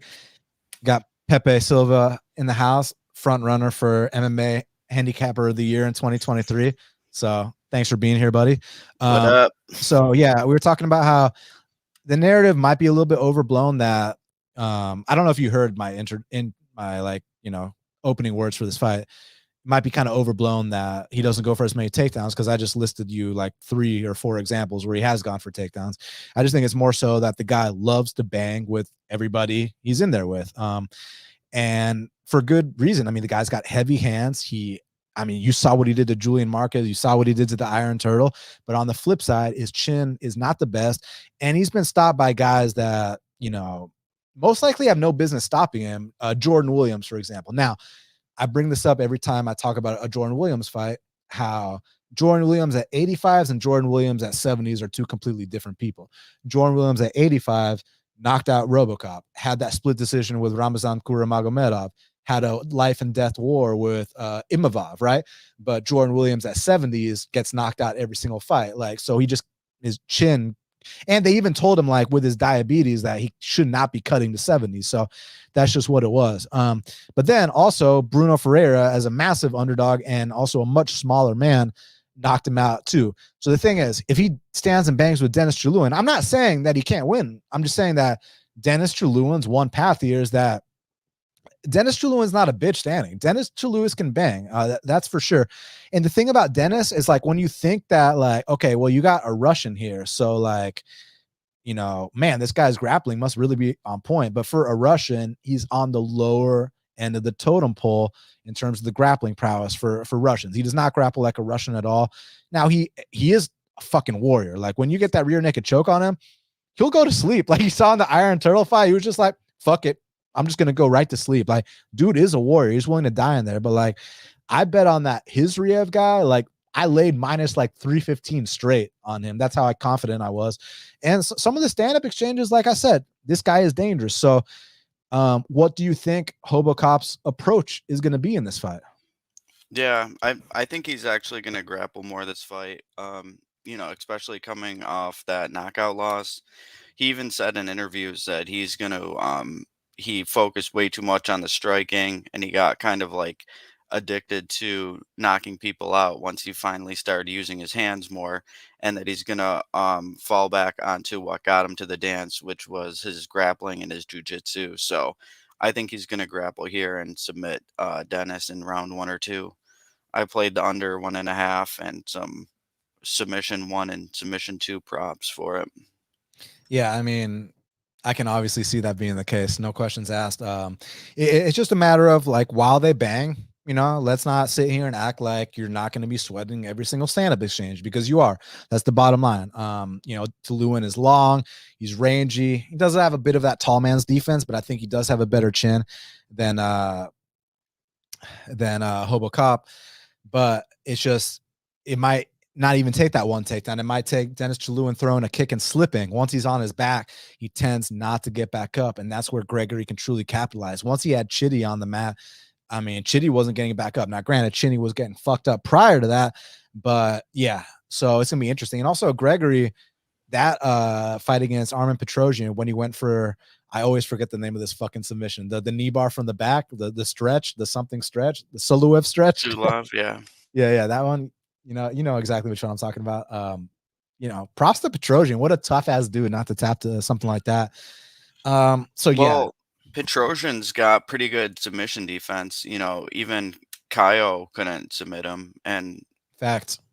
So I think people hold that against him a bit. And you saw when Denis got to the ground with Park, he had no idea what to do. There was no getting up. Park advanced positions quickly and handle business. And the reason I like the submission a lot too is because Denis isn't going to give up to strikes. You know what I mean? He's not going to just cover up and wilt. He's going to keep fighting and make you put him to sleep like Park did. And the way Park handled him, and then you love to see the respect that he showed him after the fight, after he put him to sleep. Making sure he was okay. He was so gentle with him. I just love that Park dude. Yeah, he's a stand-up guy. Mm-hmm. Man, I just wonder, like, what was like Chilulin's upbringing? Did he because I know there are some Russians that are like strikers, like Volkov, Pavlovich, guys like that. Like, is he just like been around those guys from day one? Like, did he never because man, you often think that Russians like have like this much wrestling, this much grappling, but he is a warrior. Like you said, like he's not going to tap like most likely. I mean, if it's a limb, then you probably will, but to chokes against Park, it was just fuck it, choke me out, put me to sleep. So I respect the dog. Yeah. Yeah, and the reason I like the under, even though it's kind of juiced, is because Denis brings it. He doesn't really take his time. Like he's just straight for business, and he's gonna bring the fight to Robocop. Whereas I think some of Robocop's fights can go over because he can be kind of low volume, but with aggressive strikers like Denis, I think it's a perfect recipe for the under. Now, next up in the lightweight division, we got the Ultimate Fighter finale between Kurt Holobaugh, who's 19-7, taking on Austin Hubbard, who's 15-6. Currently, they got it Hubbard minus 175. The comeback on Holobaugh's plus 150. So here's what's interesting about Hubbard. We used to joke around and call him harmless Hubbard because he's not going to get too many finishes. He's not going to hurt too many guys. But he's got like this weird ability to like turn fights into sparring matches and kind of like not take any risks at all. And therefore his opponents don't take too many risks. But let me give him credit because I bet on Davi Hamosh against him. And Davi Hamosh like took his back, and like Davi Hamosh is like one of the best fucking jiu-jitsu guys in the world. And like Hubbard survived like some terrible spots. Like he's like, Hubbard's not going to really do much, but he's also like really hard to finish and put away. It's kind of interesting how that works. He's like good at turning these fights into sparring matches. And I saw on the Ultimate Fighter last night, now talk is cheap, as you know, Pepe, but Kurt Holobaugh said, I'm going to get him to shoot a sloppy shot and I'm a guillotine him. And look, I love my guillotines, but I'm thinking to myself, like, if Davi Hamosh couldn't submit you, I don't think Kurt will. But then again, talk is cheap, and you watch Kurt's fights and what he's known for, he's got heavy hands. And what's funny is when he fought Shane Burgos, I actually picked him against Burgos because at the time Burgos was very, very cocky in the way that he fought with his hands down. And I thought that Holobaugh was going to floor him. Holobaugh actually did floor him. And then like 2 seconds later gets caught with an armbar. I was like, oh my God, like I was close to a pretty sharp underdog call there. So it's like, do you think Hubbard can just like not take any risks and turn this into that kind of just like that point fighting sparring match type shit? Yeah, I don't see why not. But I think the upside here is with Holobaugh at the current lines. But I don't really have too much of an interest in playing the money line. But I did play the goes to distance line on this. I thought it was pretty good. It was minus 130.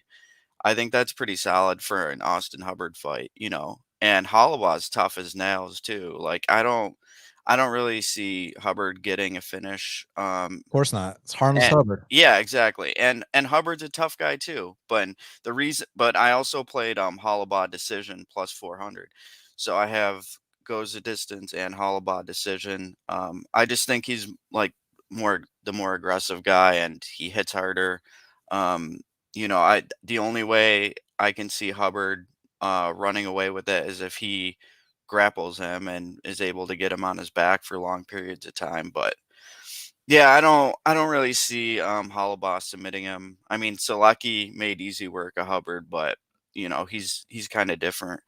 Um, yeah, but I think it's really nice numbers on the overs and Holobaugh decision.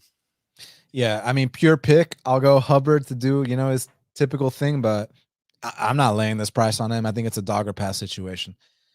Next up in the bantamweight division, we got Cody Gibson. He's 19-8, taking on Brad Katona, who's 12-2. Currently, they got it.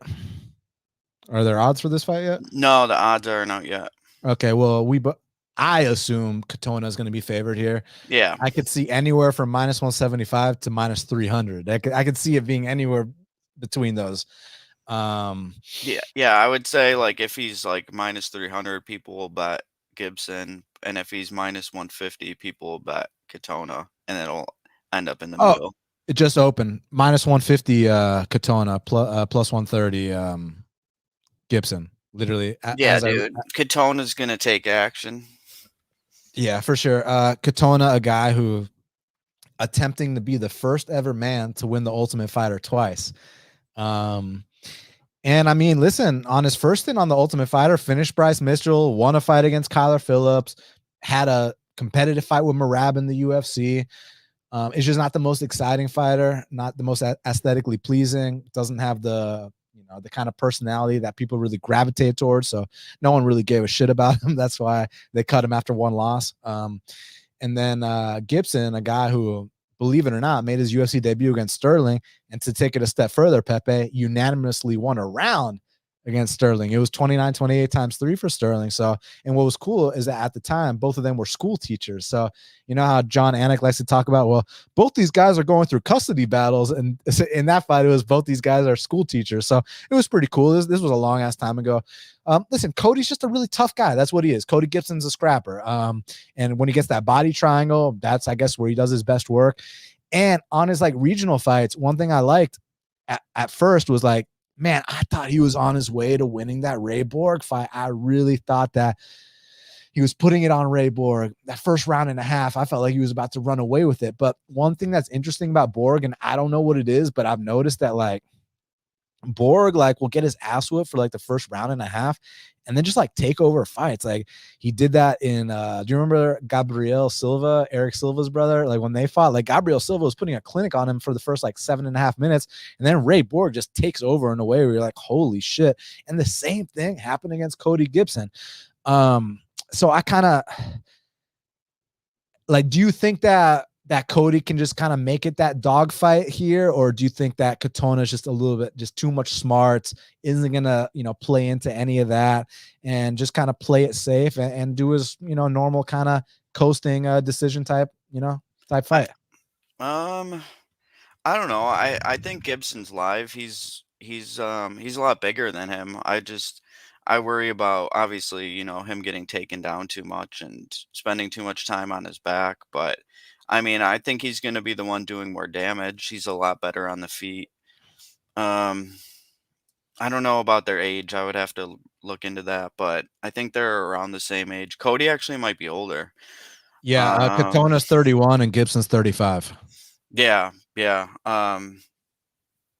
I think, and they did just come out with that the new rule for stand-ups. So, maybe there's a situation where Katona has him down and the ref stands him back up and Gibson steals the round. Real quick. A dog. Sorry to cut you off. Do these rules apply worldwide? Do they apply here in Boston where we are? Is it just in California? Like, what's the deal with this new rule stuff? I don't know. I'd have to double check. I saw someone had sent me the tweet about the rule change regarding stand-ups. I don't know. Gibson's got a 7-inch reach advantage. He's also 4 inches taller. Now, granted, there's a gift and a curse to that. If they stand on the outside, beautiful for Gibson, but you know that the guy that wants to get the takedowns, it's actually advantageous to be the shorter man here, which is what Katona is. I'm going to lean towards Katona. I mean, I think he should be favored, but it's just not going to surprise me to see a guy like Cody Gibson, who has been paying his dues for, I mean, this is about to be his 29th pro fight. And I mean, 30 plus if you include the 2 Ultimate Fighter fights, right? So the guy's seasoned, the guy's experienced. And sometimes with these guys like Katona, who fight close every fight, sometimes that's going to bite you in the ass, especially with the state of judging today. So, I don't think it's going to be this dominant decision. I just kind of lean towards Katona. I just think he should be favored, but I'm not confident by any means. I would also want to find out a little more information, because I heard somewhere that Gibson had like a knee injury while he was on the Ultimate Fighter. But yeah, meniscus. Yeah, so I kind of want to do a little more digging to see what the status of that is. But he would interest me at like plus 200 for sure. Now, next up in the middleweight division, we got Gerald GM3 Meerschaert. He's 35-16, taking on Andre Petroski, who's 9-1. Is he actually 9-1? Why did I think I know he lost the battle on Tough, but has he actually? Oh, he lost to Aaron Jeffrey. So let's go with 9-2. Currently, they got it Petroski minus 215, comeback on Meerschaert plus 185. I can't call a Meerschaert fight to save my life. When I think that he's going to catch a prospect, that's when he gets knocked out in the first round. And when I think that someone's going to destroy him, that's when he goes out there and looks amazing against Bruno Silva. That's when he goes out there and, finishes Mahmoud Muradov. But then again, when I think he's going to easily win, that's when Ian Heinisch knocks him out in the first round. So I can't call a Meerschaert fight to save my life, but I was very impressed with Petroski's last fight against Turman. For like all the talk about him fading in fights, which he has done in the past. You cannot debate that. I mean, going back to the Ultimate Fighter against Battle, that's what happened. Battle was able to get a comeback. And then some of these other fights, man, he's been hanging on by a thread the longer the fight went. But I was very impressed with that Turman fight. Like, I know the first round was kind of iffy, but man, by that second and third round against Turman, and Turman's like a good black belt, I felt like there were spots where Petroski almost submitted a black belt in that spot. And I felt like he was making strides in terms of building into the fight, progressing into it slowly, and just, getting better as the fight progresses, what I'm trying to say, basically. So now, does that mean that he can't gas, because, that was only a 1 fight sample size? I don't know. But bottom line, I feel like he's been getting better, 10 or less pro fights. I say it all the time. You're going to be making these big leaps. So, yeah, I'm picking Petroski here, but usually when I pick against Meerschaert, that's when he wins. That's when he catches his prospect. So maybe Meerschaert, submission late is live, but it's like, but that's how it always goes. I pick Meerschaert, he gets starched. I pick against him, he upsets the prospect. What do you think? Yeah, and your dog just started dancing around a little bit right when you started breaking the fight down. So it might be Oscar. What are you saying, man? It might be a GM3 spot, but the way so I played this one with props, and I did Petroski KO1 plus 900, super solid number. Meerschaert might be done. He's wilted so many times in round 1. Petroski does have heavy hands. And then I played a little Meerschaert round 2 and round 3. Just because it's hard to take a money line side on this, Petroski's like minus 260. You can't really lay heavy. I wouldn't be comfortable laying chalk. It's a little shorter than that. Yeah, 215, 225. Like he'll probably win, I would imagine.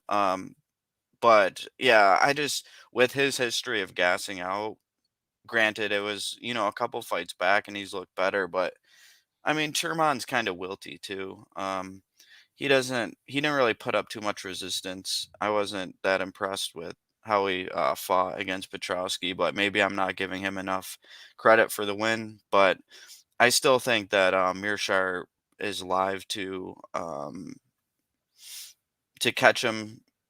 Just to catch him. He's been guillotined multiple times, right? Hermanson guillotined him? No, Petroski. Yeah, let's see. Aren't both of his losses guillotines? So ninja choke against Battle, and no, it was knees to ground and pound against Jeffrey. Oh, okay. Yeah, I don't know. I could see him getting tired and Meerschaert guillotining him late in the fight, but it's not something I want to put a lot of money on. Just poking around at props. Got you. Next up in the flyweight division, we got Andrea Lee.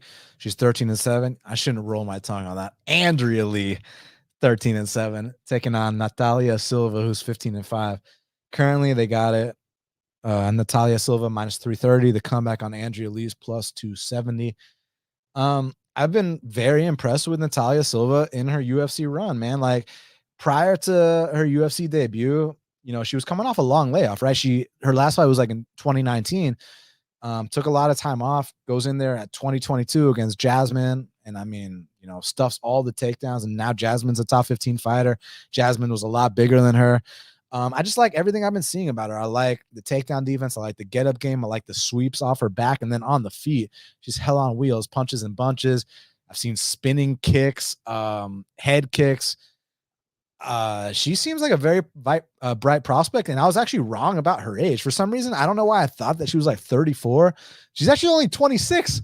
So, like, man, for a 26-year-old to already have 21 pro fights, I think the sky's the limit. And Andrea Lee, very seasoned, been in there with a better level of competition, but I do think it's kind of towards the tail end.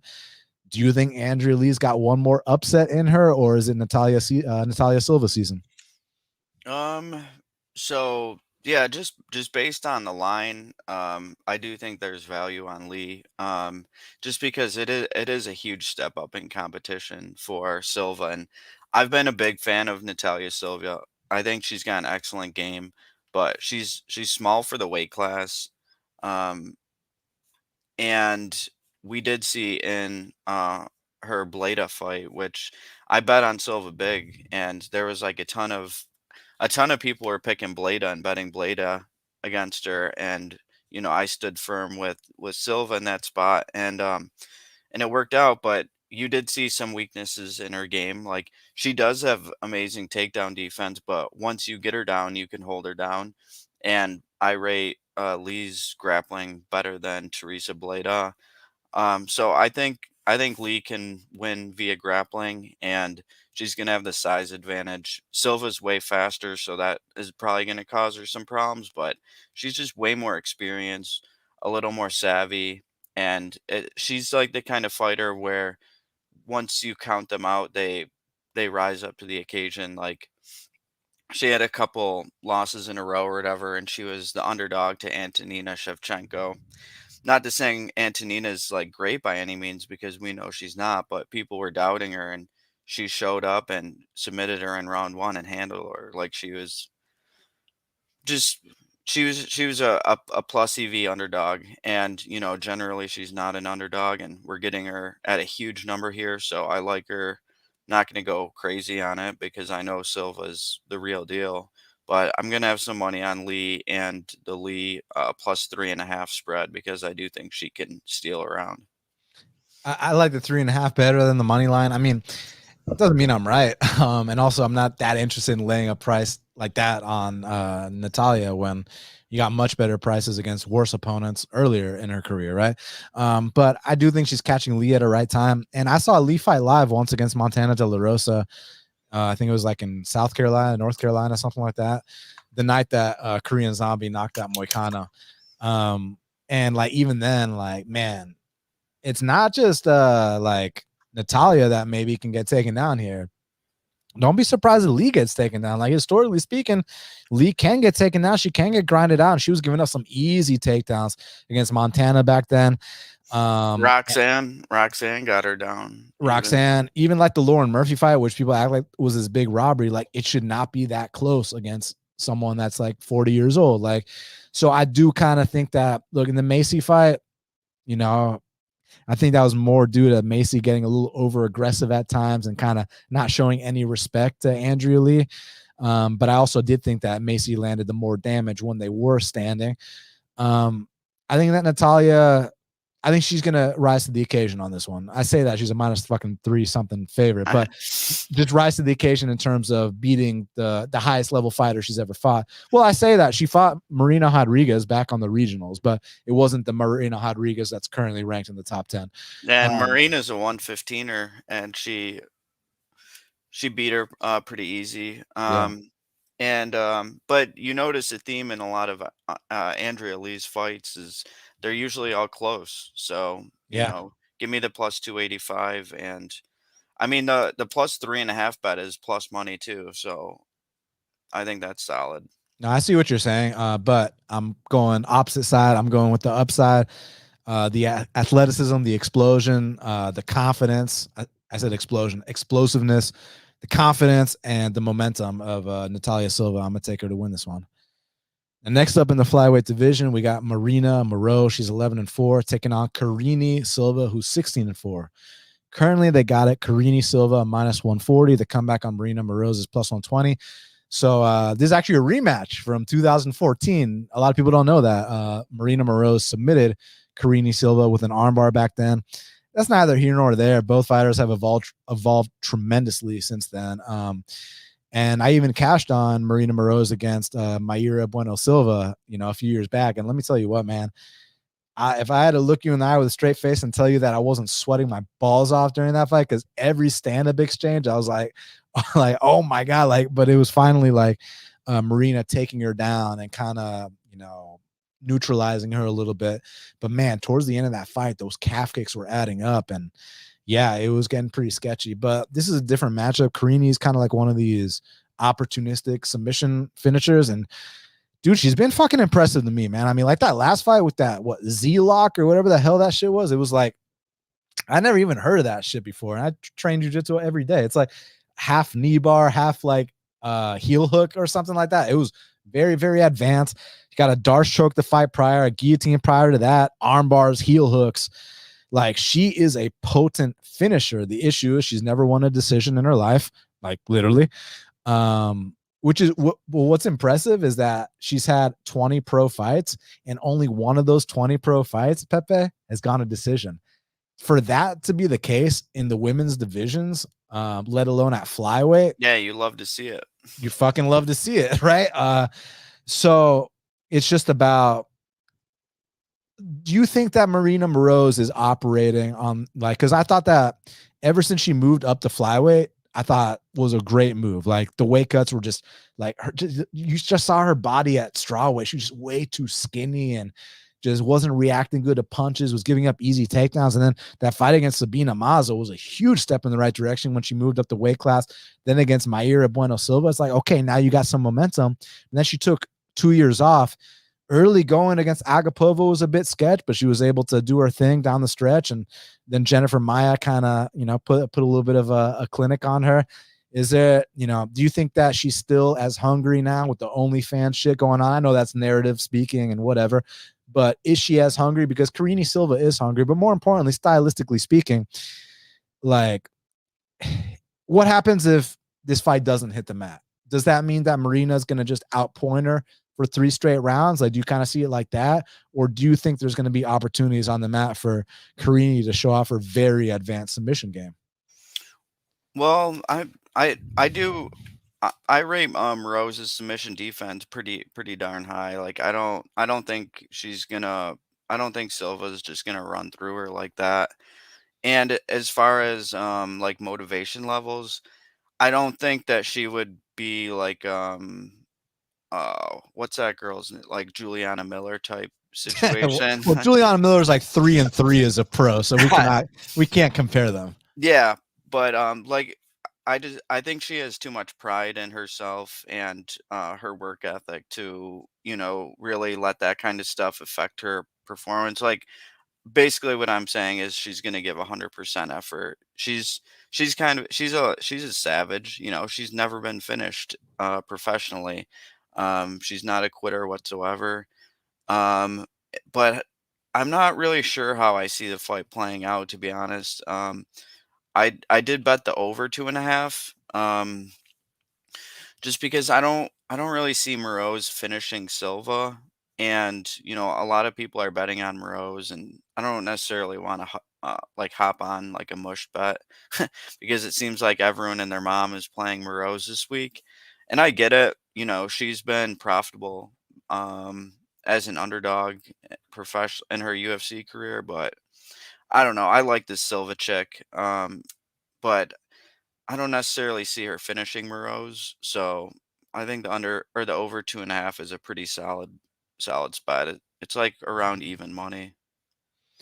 I'm gonna go Karine Silva here. Look, Marina Moroz has been taken down 10 times in her UFC career, 47% takedown defense. Now, I have to, I can't just give one-sided information. All those takedowns were landed when she was at strawweight, cutting too much weight. She has not been taken down once at flyweight. Yeah, her physique is completely different. Yeah, right now. Exactly. So you have to give context, of course. But that being said, that doesn't mean that she necessarily won't get taken down here. And one thing I like about Karine is that after that contender series fight, she has been coming out here in the UFC and landing takedowns in both of her fights. And those submissions were very, very high level. I'm going Karine Silva here. I'm going against all the public steam. And I think that she's got to be hungry as fuck to avenge that loss. You think she's gonna give Marina her first submission loss? I'm gonna predict it. I mean, I'm not confident, but I'm gonna predict it. I'm gonna say something very impressive that we're not expecting is gonna happen here, and I think Karine Silva takes her down and gets her with something along the way. Hopefully, I'm a little worried because I've in the her in Silva's decision loss, she played off her back a lot, and she goes for like some high risk submissions that she's gonna lose position with that For could sure. lead to like her, losing minutes, losing the round. So that's why I'm not very confident. But she definitely seems a lot stronger now. I could definitely see her taking Monroe's down and getting top time. I just don't really know how she's gonna play it once she gets there. Yeah, no, I got you. But so, what's your official pick? I'll take Silva by decision. Okay, I'll take Silva by sub. This would be if you're right, it'll be Silva's first ever decision win, and if I'm right, it'll be Moroz's first ever finish loss. So you can do the Silva parlay if you like both Silvas.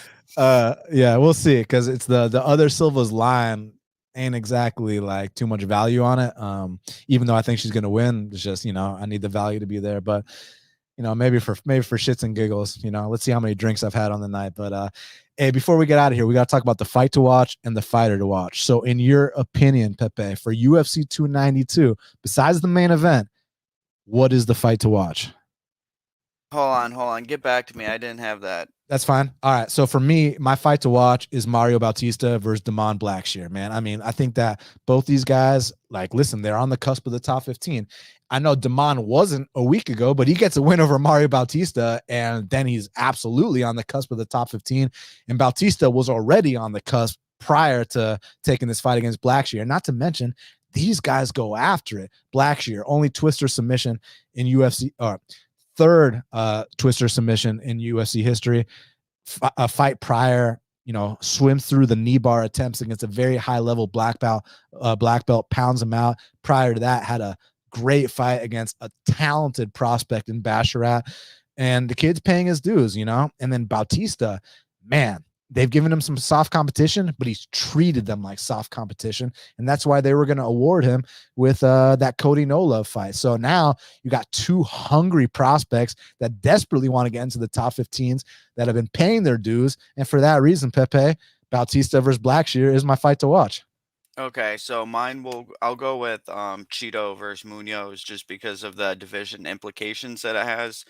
Like, we're talking potential title shot for Chito if he wins and O'Malley wins. I heard them talking about that.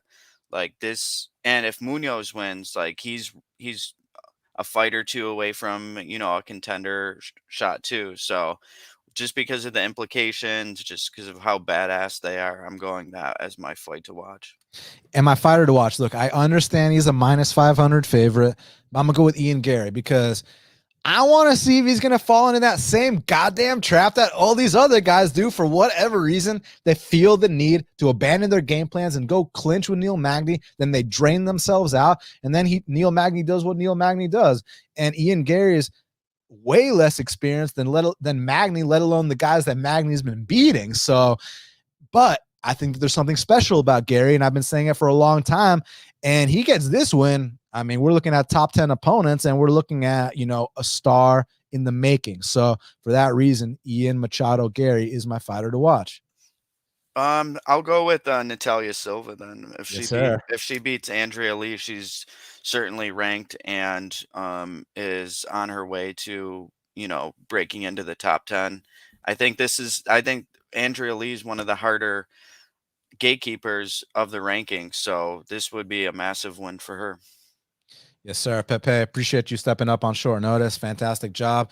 All the fans, they can follow him at Pepe_Sylvia716 on Twitter. Front runner for MMA Handicapper of the Year in 2023. So just keep it up. And I think, you know, the fan voting, you know, is saying that you're like a 90+% favorite to win that right now. You're the MVP candidate. So I'm sure there's going to be some late steam on a different capper once by the end of the year, but I appreciate that, man. Thanks for having me on. Absolutely. My pleasure. Make sure you follow him. For all the fans, thank you so much for all your support. Also, make sure y'all follow Cody Durden. I'm sure you guys already do follow Cody, but if you don't, follow him. As y'all can see, super cool guy. And then please hit the like button, hit the subscribe button if you're not subscribed. Leave me a comment when this is done. If you feel so inclined, share. And everybody, good luck this weekend. And until the next time, let's cash these bets.